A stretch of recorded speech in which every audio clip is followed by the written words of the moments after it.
Think about a forest after a fire. When the flames are raging, the air is thick with smoke, and everything is in a state of violent, chaotic consumption. You can't see the trees for the soot, and you certainly can't see the path ahead. But after the fire dies down, if you sit in that silence, you'll notice something. The soil is still there.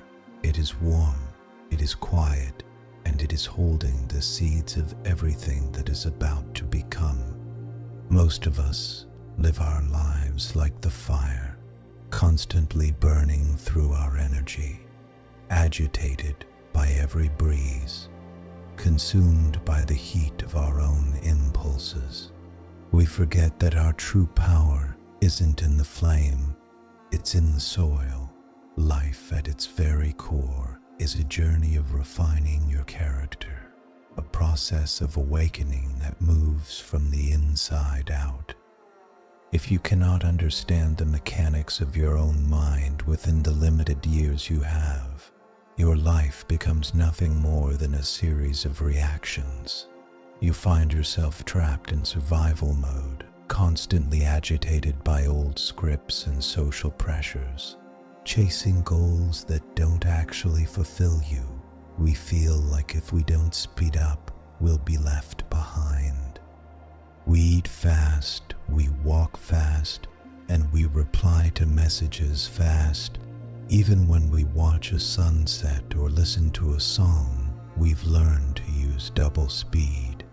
There's a voice in our heads constantly whispering, faster, just a little faster. The result is right ahead, but do we ever actually reach that destination? Or do we lose sight of where we were going in the first place? Let me ask you a question. When you're trying to untie a knot in your shoelace, do you pull it tighter with more force? No. You stop, you let go of the tension, and you slowly trace the thread until the knot unravels. It's a tiny, mundane action, but it holds the secret to everything we're talking about today. In high-performance environments, we say, slow is smooth, and smooth is fast. Imagine you're carrying a bowl of hot soup. If you rush, your steps will be messy, your hands will shake, and you'll spill the soup, maybe even burn yourself. In the end, it takes longer to clean up the mess and treat the burn than it would have to just walk slowly. Being slow isn't about delay, it's about the rhythm required to stay stable. You've probably felt this before. You wake up, and before your eyes are even fully open, your brain is already running a movie of the 100 tasks for the day. While your toothbrush is still in your mouth, your hands are busy replying to emails. Before the water has even boiled, your mind is already worrying about traffic. When your body is in the kitchen, but your heart is already in a stressful unknown future. In psychology, we call this the constant activation of the sympathetic nervous system. We don't trust that the present moment is secure. We think if we run fast enough, fear and trouble won't catch up. But the truth is, the more you stare at a kettle, the longer it takes to boil. The faster you try to drive to your destination, the more every red light feels like a personal attack. When that fire of impatience rises, your world shrinks. You lose your peripheral vision. All you can see is the target, the result. The people around you, the trees by the road, even the rhythm of your own breath. They all become background noise. You're like an elite athlete who chokes under pressure because they're too focused on the scoreboard instead of the play. Changing an impatient nature doesn't mean becoming slow or inefficient. True slowness is internal stability, what we call conscious presence. Even if the world outside is in chaos, your heart remains a still lake. I once saw an old master repairing an ancient book. The pages were as brittle as autumn leaves. One wrong move and they would crumble into dust. People watching held their breath, but he was calm. His breathing was deep and slow, and his movements were as light as a breeze. If he had rushed, he would have destroyed a piece of history.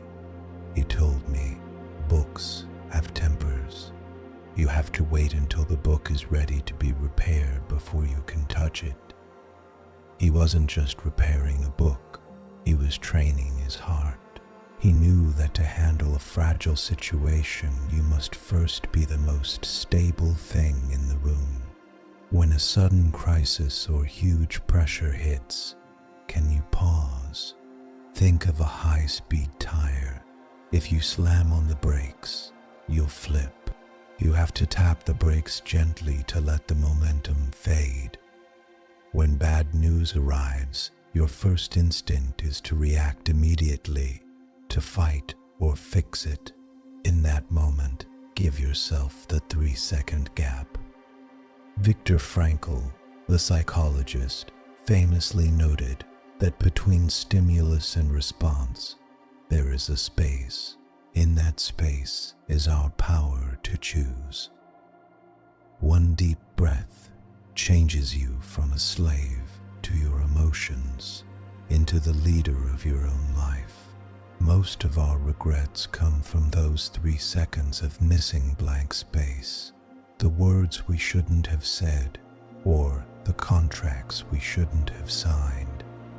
That blank space is called awareness. With it, you realize the problem is here, but I am okay. The sky hasn't fallen. Why is it so hard for us to let go? Because we have such high expectations. We want an immediate ROI on every action. We expect an immediate reply to our messages, a reward for every effort, a flower the day after we plant the seed. This high expectation is the root of our pain. Look at a tree. It sprouts in spring, grows in summer, sheds in autumn, and rests in winter. It never tries to force a bloom in the middle of a freeze. It knows that when the time isn't right, rushing is useless. This is deep respect for the dichotomy of control. Focus 100% on your effort, on tilling the soil and watering the seeds, but let go of the result. Whether it rains or shines is outside your power. Once you separate your business from the universe's business, your heart becomes light. Think back to the most beautiful moments of your life. Were any of them rushed? Maybe it was a sunset you saw on a quiet walk, a moment of shared laughter with a friend, or getting lost in a flow state at work. These moments happened because your heart slowed down enough to let the beauty in. A mind filled with anxiety has no room for inspiration. You have to empty the cup to make room for luck and wisdom. When you slow down, your eyes soften, your words become warmer, and your energy becomes stable. People will want to be near you. Hard tasks will somehow become easier. This isn't magic, it's the power of your energy field. A calm person is like an anchor. No matter how big the waves are, the space around them stays steady. Do you want to be the person who is exhausted from chasing, or the one who walks calmly and watches the flowers bloom? Growth isn't found in a distant mountain.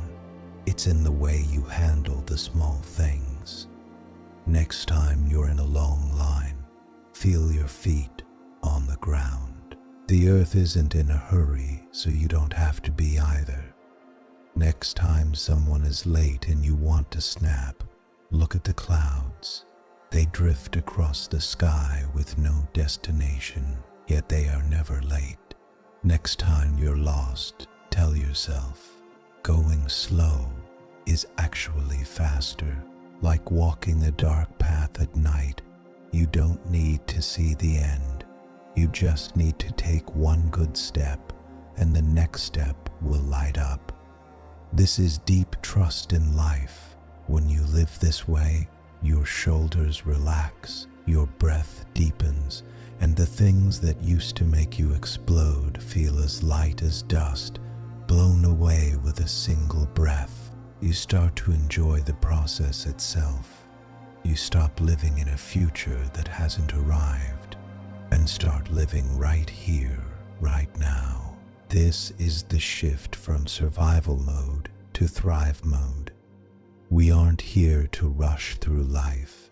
We are here to experience the road.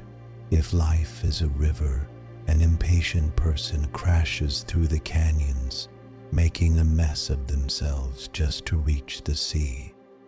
They arrive exhausted, muddy, and broken.